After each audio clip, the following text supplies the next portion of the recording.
Bien.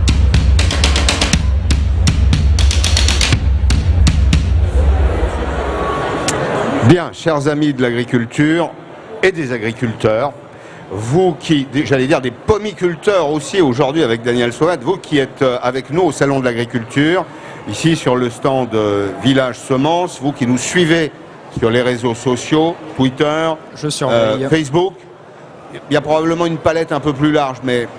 Sur le live et sur YouTube, donc vous pouvez également réagir là-bas. Mon expertise s'arrête là, m'en voudrez pas. Nous parlons aujourd'hui des ressorts des mouvements écologistes radicaux. Comment expliquer la contestation violente parfois qui monte dans la société?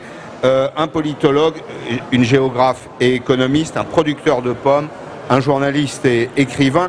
Je voudrais que dans cette deuxième partie de l'émission, on a évoqué dans la première partie l'histoire de ces mouvements. Pourquoi? Dans quelles conditions? Leur stratégie aussi. J'aimerais qu'on évoque maintenant le rôle de l'État et leurs amis, les complices. Parce que vous savez, il existe toujours des complices, il y a même parfois des co-auteurs. Je suis frappé de voir comment, dans certains médias aujourd'hui, la parole est déformée, comment des journalistes oublient leur carte de presse, je peux le dire moi qui n'en ai pas de carte de presse, je suis tout à fait libre pour en parler, comment certains journalistes deviennent des militants, des complices de ces causes qui sont probablement respectables, mais qui n'ont rien de scientifique. On va commencer par... vous, tiens, Gilles Rivière, je sais que c'est un sujet qui vous fait phosphorer. L'État, quel devrait être le rôle de l'État dans ce domaine? Remettre l'église au milieu du village, si je peux me permettre cette formule avec vous? Absolument, tout à fait. Je pense que le rôle de l'État, moi, c'est que je l'ai déjà formulé ici, j'étais très choqué par la dernière émission qui a eu lieu de cet agribashing dans lequel on a véhiculé ses peurs autour du glyphosate d'Élise Lucet. Et ce que j'ai trouvé dommage, c'est que justement le rôle de l'État aurait été à ce moment-là de rassurer la population en disant « Attendez une minute là, non, non, non, non ». Là, on n'a pas parlé de notre agriculture, on a parlé d'autres choses. Les sujets qui ont été évoqués n'ont rien à faire avec la réalité. On laisse, si vous voulez, ce champ du possible, la contestation autour de la peur. Et la contestation autour de la peur est le premier véhicule qui permet le totalitarisme. Parce que c'est à partir du moment donné où vous avez peur, là vous êtes prêt à n'importe quoi. Regardez la question climatique à nouveau. Oui. Au nom de cette peur on est en train de réfléchir à des mesures coercitives pour pouvoir vous empêcher de faire ce que vous avez envie de faire, parce qu'il faut penser aux générations futures, et comme vous n'y pensez pas, on va penser à votre place, et donc on va mettre en place un régime qui sera un petit peu totalitaire. Et le totalitarisme, la pensée radicale, elle passe par là. Et l'État de temps en temps est complice. Vous l'avez vu, par exemple, quand Nicolas Hulot a essayé d'imposer un certain nombre de choses, eh ben, voilà, on est là-dedans, dans toutes ces mesures. Alors, heureusement, comme le dit Daniel, la population n'aime pas ça, et la population française n'aime pas qu'on lui impose quoi que ce soit. Donc, il y a une forte résistance, et c'est pour cette raison que les mouvements radicaux peinent à prendre le pouvoir dans des pays comme la France, parce qu'il y a une très forte résistance que en France, on n'aime pas être imposé quoi que ce soit. Bon, je sais que vous voyagez tous beaucoup, Sylvie en particulier, qui enseigne à l'université, qui... a fait le tour, notamment des pays qui produisent du maïs, j'imagine, puisque vous êtes venu avec votre lettre des amoureux du maïs. Est-ce que ces phénomènes sont typiquement européens? Est-ce qu'ici, il y a comme un zénith de la contestation? Alors, la France se caractérise par un activisme particulièrement fort, mais on le retrouve aussi en Europe du Nord. Et plus globalement, dans l'Occident, parce que ce qu'on pourrait dire, c'est que quand l'Occident voit émerger l'aspiration des pauvres à imiter son mode de vie, il se radicalise. Et c'est à ce moment-là que l'on voit arriver les mouvements les plus virulents. Parce que, je ne sais pas si vous avez remarqué, mais tous ces gens qui nous prédisent le pire sont toujours des gens qui sont en général très âgés. Vous avez cité tout à l'heure Paul Ehrlich ou je ne sais plus lequel vous avez cité. Ce sont des gens qui sont très âgés, qui ont bénéficié de progrès en matière d'allongement de l'espérance de vie, progrès en matière de santé, qu'ils aimeraient bien dénier aux pauvres, et particulièrement à ces personnes qui, aujourd'hui, font partie des classes moyennes. Et ce qui est intéressant, c'est de voir que dans le monde entier, quand les gens arrivent dans les classes moyennes, ils se préoccupent tous de savoir comment améliorer leur environnement. Donc il n'y a pas de raison d'être, pessimiste, négatif, inquiet. nous avons les moyens de construire un monde qui soit durable. Le problème, c'est que la peur, la coercition, Gilles le disait tout à l'heure, la violence sont toujours mauvaises conseillères. Et aujourd'hui, on est en train d'essayer d'embrigader la jeunesse. Pour moi, ça rappelle de très mauvaises choses, les gardes rouges, les Khmers verts, etc. Donc, je pense que c'est extrêmement dangereux ce qui est en train de se passer, parce qu'au nom de la peur et de l'émotion, et c'est le sujet de mon prochain livre, eh bien, on manipule des instruments qui risquent de se retourner contre nous. Toutes ces idées qui nous gâchent la vie. Ça paraîtra dans quelques semaines chez Jean-Claude Lattès. Est-ce que, je reste avec vous une seconde, l'intimidation fait aussi partie des outils du champ de bataille? Bien sûr, les éco-guerriers sont aujourd'hui des gens qui ne craignent pas de s'enchaîner à des arbres, d'aller tronçonner des jeunes pommiers, d'aller faucher des champs qui sont des champs de la recherche scientifique. Mais je ne pensais pas à ça dans ma question. Je pensais notamment aux relais d'opinion. Les médias. Oui, alors vous avez tout à fait raison quand vous parlez des médias, des journalistes. Moi j'ai fait le centre de formation des journalistes et je constate que certains collègues ont oublié leur mission d'information et qui sont devenus des militants, qui sont devenus sectaires, que des grands journaux d'information qui auraient dû susciter notre confiance aujourd'hui n'hésitent pas à tronquer l'information et que nous avons une sorte de panurgisme, c'est-à-dire que quand l'un lance un signal d'alarme, tout le monde s'engouffre dedans et on finit par perdre de vue ce qu'est la science, ce que sont le progrès, la recherche, la façon de trouver des solutions face à des défis écologiques qu'il ne faut pas nier, parce qu'ils sont réels. Non, ils sont réels, bien sûr. Bien sûr. Ouais. Ben, ce qui m'a frappé, Edith Fougier, c'est... Il n'y a pas très longtemps, j'ai relu le livre de Patrick Farbias et Noël Mamère. Je me rappelle plus de son titre, mais en tout cas, ce que j'en ai retenu, c'est que les écologistes ont clairement compris que les médias sont un champ à part. C'est un champ à part de la société. C'est un marché.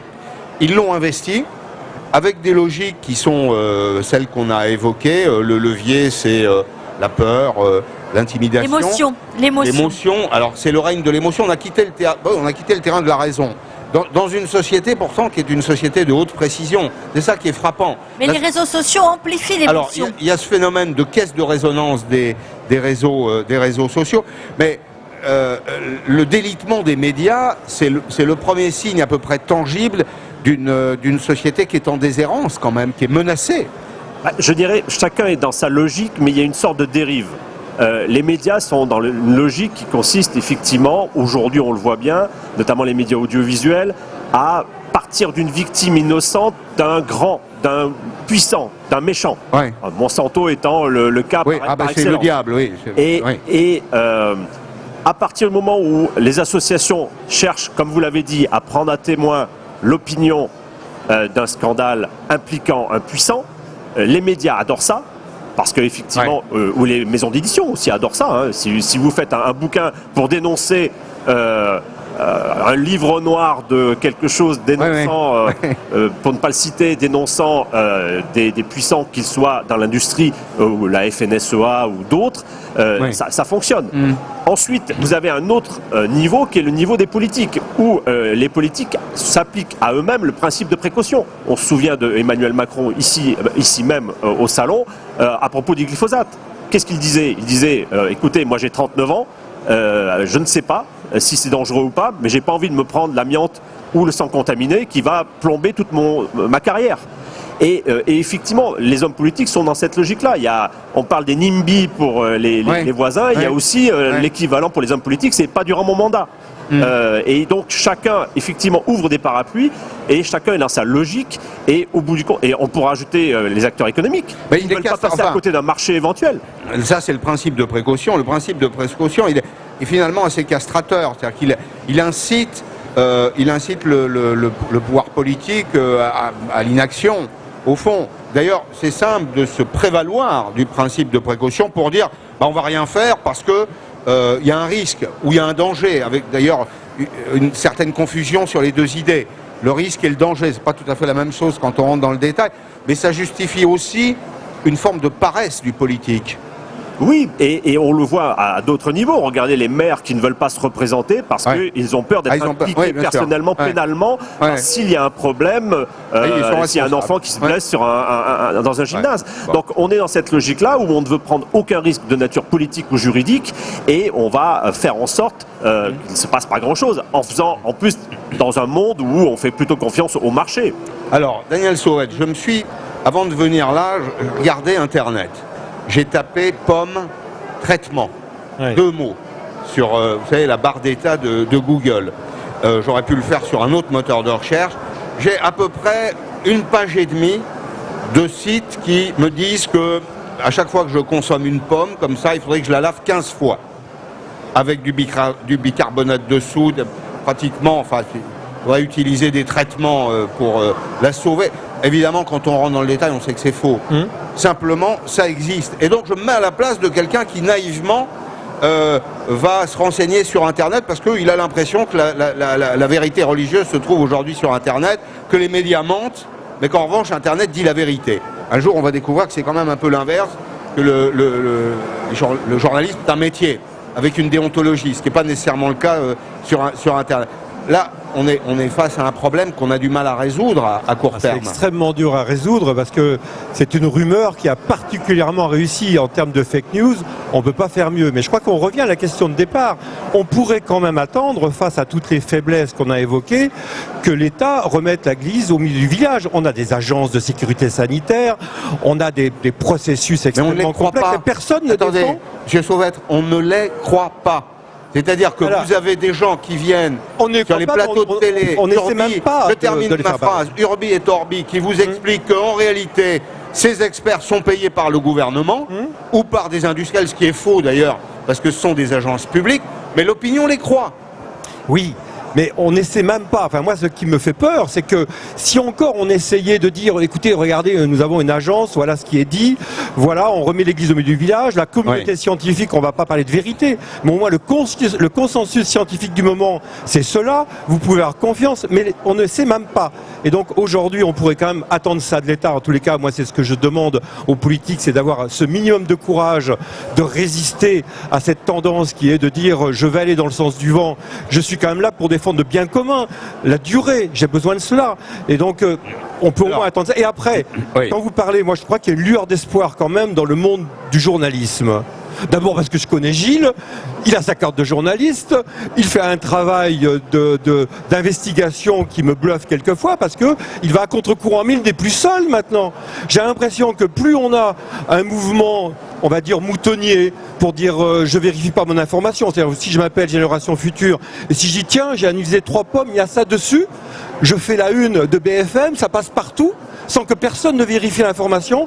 On a quand même maintenant quelques journalistes qui se réveillent, qui disent dites donc, qu'est-ce que c'est? Et moi j'ai l'impression quand même que ce mouvement est en train de monter, et je crois qu'il faut avoir confiance dans quelques personnes qui disent la déontologie ça doit exister, on a été une école du journalisme, c'est quand même pas pour être uniquement dans le service de la fake news, ayons un peu confiance. Bien. Alors quand je vous disais tout à l'heure l'opinion les croit, je crois que ça n'est pas le cas. Je crois que c'est de moins en moins le cas. Ne croient ces échos que ceux qui ont envie d'en être convaincus. Mais il y a au fond quand même une sorte de bon sens dans la société française. L'espérance de vie augmente.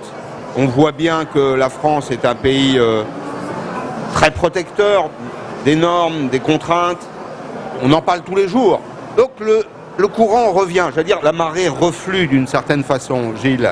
Oui, je pense que jusqu'à présent, le problème qu'on a eu, c'est pas que cette fabrique de la peur fonctionne, c'est que cette fabrique de la peur a fonctionné sans réaction du politique pour une raison très simple.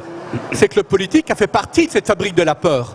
Mais quelle politique? Elle la touche de gauche comme de droite, parce que c'est un champ facile à investir, parce que le politique apparaît comme celui qui rassure la population. Donc quelque part, il avait avantage à apparaître comme celui qui jouait sur les peurs pour rassurer derrière. Vous savez, Nicolas Sarkozy a fait ce que Macron fait avec le glyphosate, Nicolas Sarkozy l'a fait avec les OGM lors du Grenelle de l'environnement. C'était la même logique.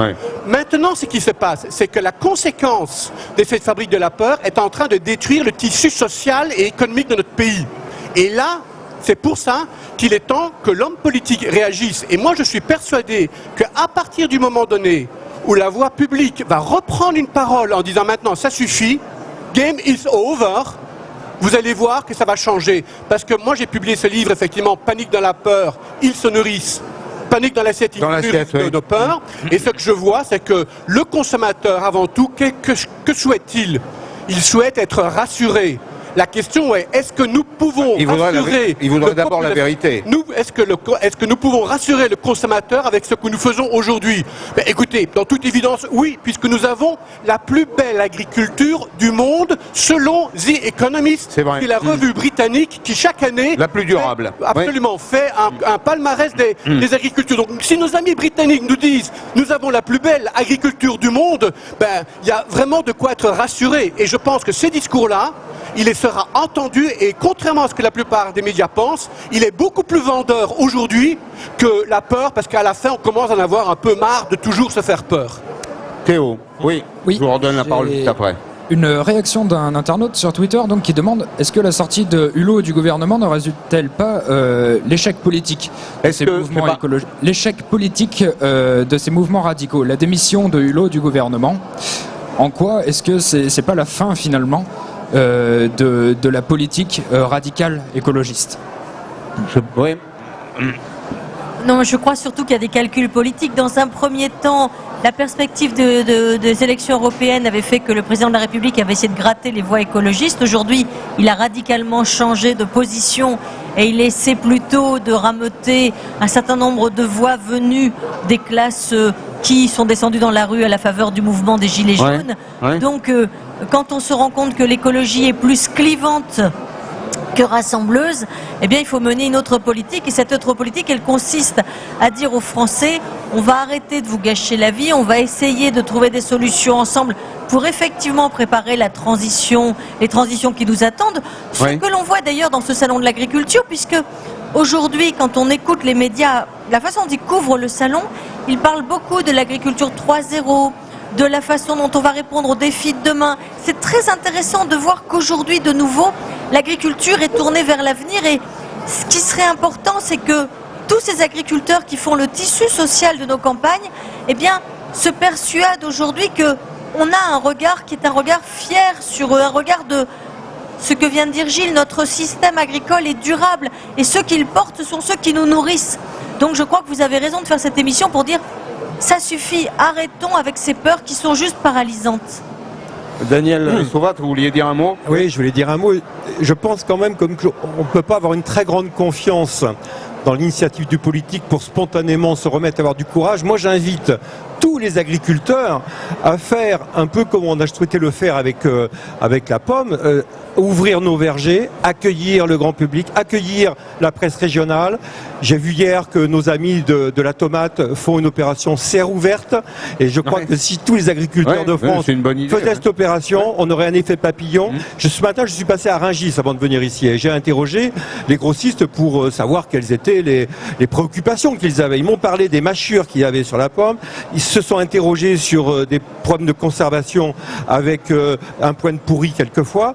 À aucun moment, ils m'ont dit que ce qui freinait la vente, ça aurait été des interrogations sur la qualité sanitaire des fruits au regard des résidus de pesticides. Eddy Fougier, on va poser la question très clairement. Au fond, derrière tous ces mouvements, il y a une vague anticapitaliste. C'est-à-dire, il y a un mouvement hostile au marché. Le marché est nuisible. Il y a même, quand on va un peu plus loin, des thèses qui nous disent la présence de l'homme, la présence humaine est nuisible. Il y a une espèce d'horizon supérieur, indépassable, qui est celui de la nature. Toute forme de présence humaine la pollue ou la corrompt, n'est-ce pas? Mais c'est d'abord un mouvement hostile au capitalisme. Hostile au capitalisme et hostile même plus largement à la civilisation industrielle. Et effectivement la critique qu'il va apporter à l'agriculture, c'est sa dimension agriculture industrielle, l'industrialisation de l'agriculture. Et derrière, il y a effectivement une hostilité au capitalisme. D'ailleurs, quand on regarde du côté des mouvements les plus radicaux, par exemple l'ALF, je vous ai parlé du Front de Libération Animale, c'est un mouvement anticapitaliste. Et d'ailleurs le sigle A, c'est le A de l'anarchie, oui. Exactement. Ouais. Donc on est dans cette logique-là. Et vous avez prononcé le nom tout à l'heure, un nom propre, Monsanto.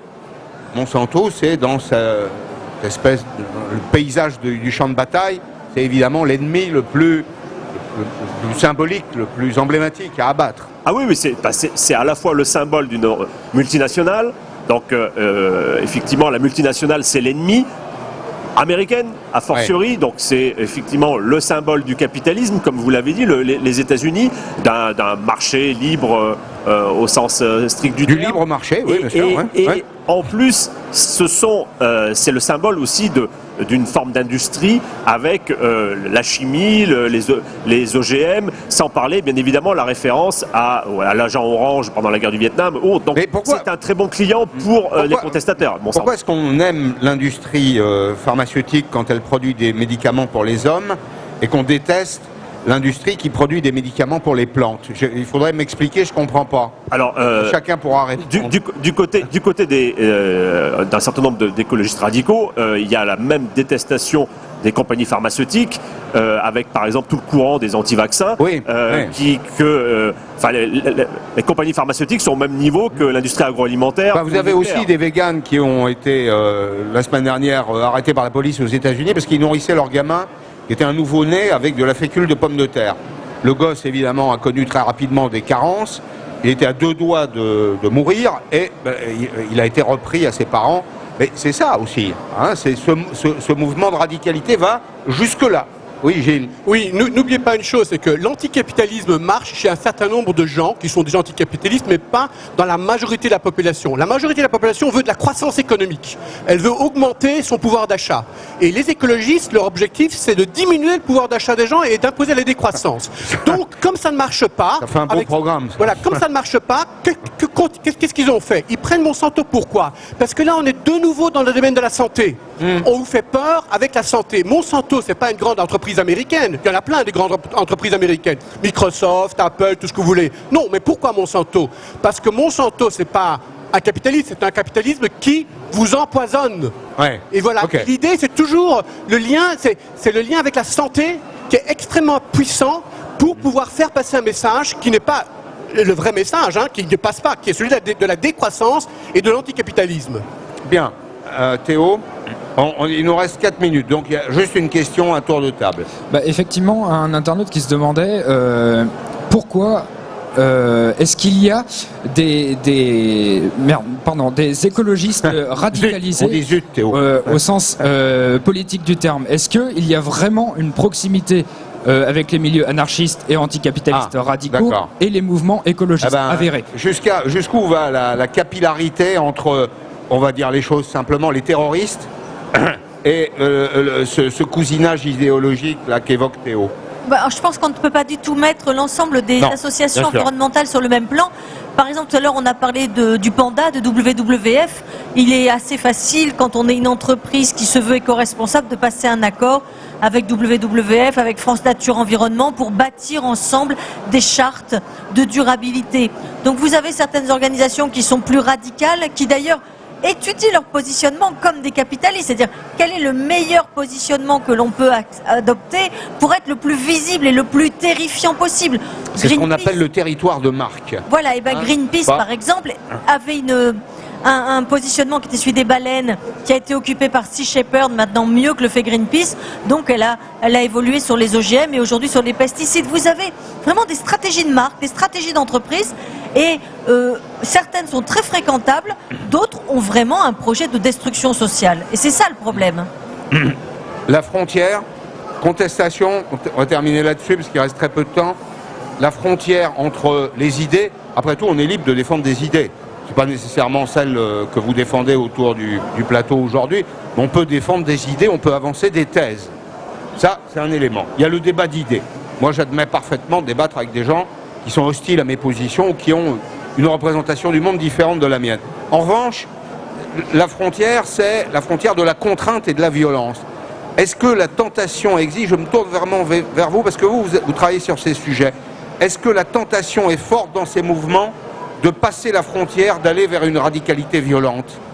Alors, ces mouvements sont dans une logique dite d'action directe. Alors, en France, c'est connoté c'est pas mouvement terroriste, mais pour eux, l'action directe, ça va jusqu'à la destruction de biens, voire la menace, le harcèlement physique vis-à-vis de leur cible. Ça ne va pas jusqu'à la destruction, la volonté de blesser ou de détruire les personnes. C'était le cas à Notre-Dame-des-Landes. À Notre-Dame-des-Landes, typiquement, toutes les entreprises qui ont travaillé autour du projet ont été attaqués, leurs collaborateurs menacés. On leur adressait des SMS, parfois même des petits mots en disant on sait où tu habites, tes enfants vont à l'école à tel endroit. Moi j'appelle ça des menaces violentes, physiques. Alors ça va pas jusqu'à la blessure, mais effectivement ça va jusqu'au harcèlement, comme je vous le disais, et à des tentatives de raquettes aussi, parce que là, Notre-Dame-des-Landes, un certain nombre d'entreprises qui répondaient à des appels d'offres ont fait l'objet de raquettes. Donc, et souvent, la difficulté qu'on a par rapport à ces mouvements, c'est qu'ils ne définissent pas la violence de la même manière. Ce qu'ils appellent l'action directe non violente, ça peut aller jusqu'à l'utilisation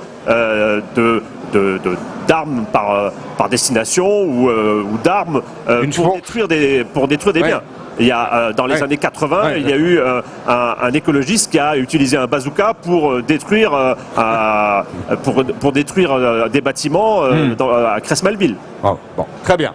Merci beaucoup. Juste un mot. Juste un mot pour dire qu'il faut quand même faire attention à la psychose qui naît de ces peurs. On le voit avec le glyphosate, c'est terrible. Moi, je vois beaucoup d'agriculteurs autour de moi qui, eux, sont paniqués à l'idée d'aller dans leur champ parce qu'ils voient des personnes qui s'adressent à eux, menaçantes, en disant la prochaine fois, je reviens avec un fusil. Donc, je ne voudrais pas qu'on se fasse trop peur, mais soyons conscients, et là, j'en appelle à l'État et aux politiques, qu'on remette de la rationalité, qu'on remette une information efficace, puisque là, le danger est en train de monter. Parfait. Merci beaucoup. Merci à tous les quatre. Merci Théo. C'était parfait. Aujourd'hui encore passionnant. Nous nous retrouvons demain à la même heure, à 11h, ici, chez Village Semences, et vous posez d'ores et déjà vos questions. Nous allons publier le sujet de demain sur Twitter, @VillageSemences ou avec le hashtag, et @stop-intox. Voilà. Vous manifestez dès maintenant. Merci de votre fidélité. À demain.